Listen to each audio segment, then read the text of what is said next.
किल्लेदार साहेब, तुम्ही यांना काहीतरी सांगा. त्या कोणाचंच ऐकत नाहीयेत आणि कुणीतरी अँब्युलन्स बोलवा. यांना हॉस्पिटलमध्ये हलवायला लागेल. दादा, तुला खरं सांगतो, माझ्या सुमीने काय नाही केलं रे. कोणाचा प्रयत्न नाही, तो अपघात होता बाबा. झटापटीत होऊन गेलं. अहिल्या, अहिल्या, अहिल्या, अहिल्या, अहिल्या, काय झालं? अहिल्या.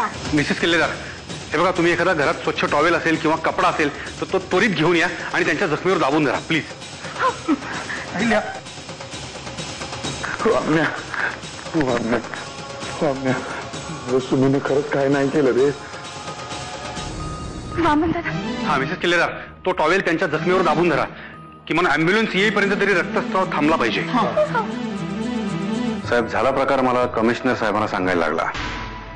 माझ्या मनात असो नसो पण त्यांना सांगणं भाग होतं. मोरासकर साहेब, तुम्ही तुमची ड्युटी निभावलीत.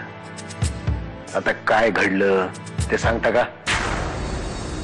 हो साहेब, वाचवा, चुकून सुटल गोळी. पाहिलं, सतत दुसऱ्यांचं वाईट करणाऱ्या माणसाच्या चेहऱ्यावरचं मृत्यूचं भय. हो साहेब, बघताय काय? ती बंदूक काढून घ्या हातात ना तिच्या. का सुमित्रा? आणि ही वेडी का ओरडते? या घरात माणसं राहतात की जनावर? पुढे नको येऊ. तुझे गुन्हे कबूल कर सगळे. एक मिनिट, गन खाली घ्या, गोळी सुटेल. मित्राबाई, सांभाळून.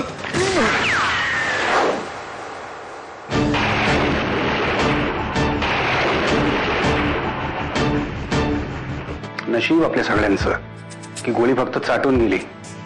जरा इकडे तिकडे झाली असती तर कदाचित. आपलं नशीब नाही मोरासकर, तिचं नशीब बलवत्तर होतं म्हणून हे सगळं घडलं. नाही, हे सगळं ठीक आहे साहेब, पण आता याच्या पुढे आपण. काय झालं? आपली आईला एकदम बरी आहे आता. वामण्या आणि जानकी वहिनी तिथं बसल्यात हॉस्पिटलमध्ये. माझ्या बायकोला सोडून द्यावं. बरं, आमची काही तक्रार पण नाही. काय रे बाबा? एक मिनिट मिस्टर परशुराम किल्लेदार, तू थांब जरा, मी बोलतो ना त्यांच्याशी.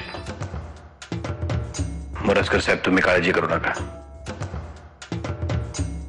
आज उद्याच मी सुमित्राला सॅनिटोरियम मध्ये हलवतो. अगं, पाणी कुठेतरी नाही, सुमित्राच्या डोक्यात मुरतंय. वेडी झालीये ग ती, वेडी झालीये. वा ते बाई वा. आता तुम्ही सुद्धा माझ्या सुमीला वेडी म्हणायला लागलोय. माझी बायको वेडी असेल कशी बी असेल, तिला घेऊन रमावतीला सुखानं नांदत होतो की नाही मी. जानकी वहिनीने आम्हाला बळजबरीनं काय इथं आणलं? तुला काय म्हणायचंय बाबा? मला एवढंच म्हणायचंय, तुम्ही दोघी आता माझ्या पाठीमागे उभे राहा. माझी सुमी वेडी नाही, तिला हॉस्पिटलमध्ये टाकू नका. वाटलं तिला घेऊन जातो मी सगळ्यांपासून दूर, तिकडे लांब कुठेतरी. पाहिलं जानकी, किती जीव आहे त्याचा सुमित्रावर. ज्या बाईने माझ्या नावाचं कुकू लावलंय ती कशी बी असेल, तिला मरेपर्यंत मी सांभाळणार. मरेपर्यंत का मारेपर्यंत? जानकी वहिनी, काय बोलताय? सुमित्रा, जे काय झालं तो फक्त एक अपघात होता. तू स्वतःला त्याच्यासाठी नको जबाबदार धरूस. स्वतःला जबाबदार धरू नकोस म्हणजे?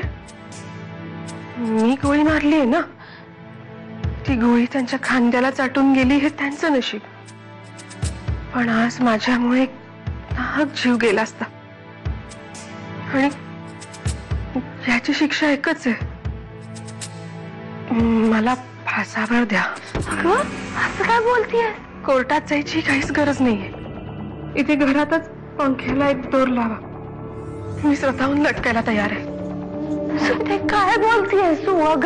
कारण माझ्या हातून झालंय सगळं. मी गोळी मारलीये ना, मीच गोळी मारली. ते काय झालं नाहीये, माझ्याच हातून झालंय, माझ्यामुळेच झालंय.